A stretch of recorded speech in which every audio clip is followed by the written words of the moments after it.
Assalamualaikum warahmatullahi wabarakatuh. Perkenalkan diri, nama saya Dani Habita Sendi dengan NIM 2022-11079. Jadi saya ingin mempresentasikan resume yang sudah saya buat mengenai desain kontrol digital dengan metode RST. Oke, metode RST ini bekerja dengan membandingkan output sistem dengan referensi, kemudian menggunakan komponen S dan T untuk mengoreksi kesalahan dan menstabilkan stabilitas. Stabilitas sistem dipertahankan dengan menyesuaikan parameter kontrol secara hati-hati. Komponen utamanya ada R, S, dan T. R yang dimana R ini sebagai referensi untuk menentukan perilaku sistem yang diinginkan. Dan S ini set point untuk menyesuaikan set point itu untuk mencapai target. Dan selanjutnya T untuk tracking memastikan sistem mengikuti referensi dengan akurat. Keunggulan metode RST ini termasuk penyetelan parameter yang fleksibel dan kemampuan untuk mencapai stabilitas tinggi menjadikannya pilihan yang menarik untuk berbagai aplikasi kontrol digital. Prosedur desain RST, desain referensi. Tentukan model referensi yang mencerminkan perilaku sistem yang diinginkan. Selanjutnya desain koreksi S dan T. Rancangan elemen koreksi S dan T untuk meminimalkan kesalahan dan meningkatkan respon sistem. Selanjutnya penyesuaian parameter. Nah, lakukan penyesuaian parameter untuk memastikan stabilitas dan kinerja optimal sistem. Prosedur desain metode RST ini melibatkan 3 langkah utama: desain referensi, menetapkan target kinerja sistem, diikuti oleh desain elemen koreksi untuk mencapai target tersebut. Penyesuaian parameter kemudian digunakan untuk memastikan stabilitas dan kinerja optimal. Implementasi metode RST pada kontrol digital. Langkah implementasi. Lakukan implementasi metode RST dalam lingkungan digital menggunakan perangkat keras dan perangkat lunak yang sesuai.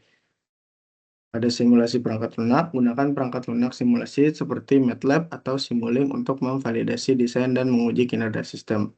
Selanjutnya, blok diagram representasikan sistem kontrol dengan blok diagram untuk memvisualisasi interaksi antar komponen-komponennya.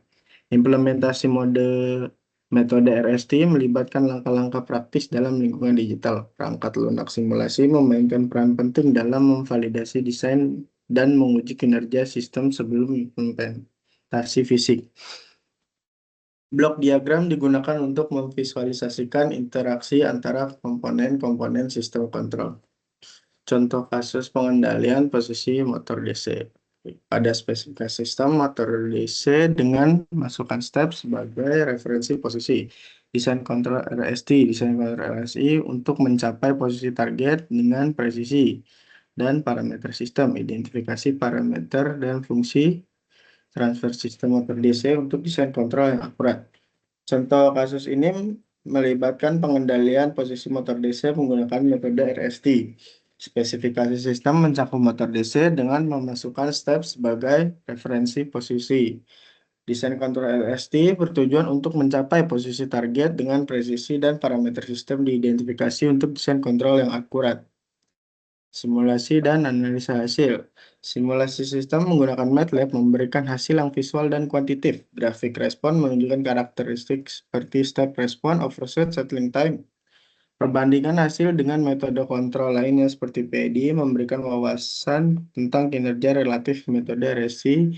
Data simulasi membantu dalam validasi desain dan optimasi parameter. Kelebihan dan kekurangan dari metode RST ini, kelebihannya adalah penyetelan parameter yang fleksibel, memiliki stabilitas tinggi, dan kinerja yang dapat disesuaikan. Sedangkan kekurangannya adalah kompleksitas desain lebih tinggi, membutuhkan pemahaman dalam tentang sistem.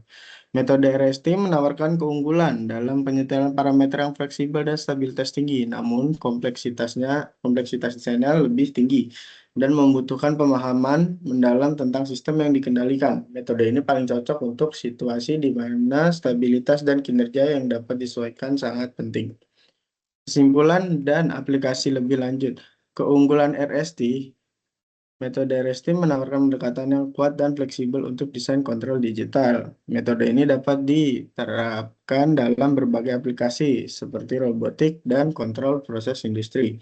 Pengembangan untuk masa depan dalam desain kontrol digital akan terus meningkatkan kinerja dan efisiensi sistem kontrol. Sebagai kesimpulan, metode RST menawarkan keunggulan yang signifikan dalam desain kontrol digital. Rekomendasi aplikasi mencakup robotika, kontrol proses industri, dan sistem otomatis lainnya. Pengembangan masa depan akan terus meningkatkan kinerja dan efisiensi sistem kontrol, membuka peluang baru dalam berbagai bidang teknologi. Cukup sekian yang bisa saya paparkan, kurang lebihnya mohon maaf. Wassalamualaikum warahmatullahi wabarakatuh.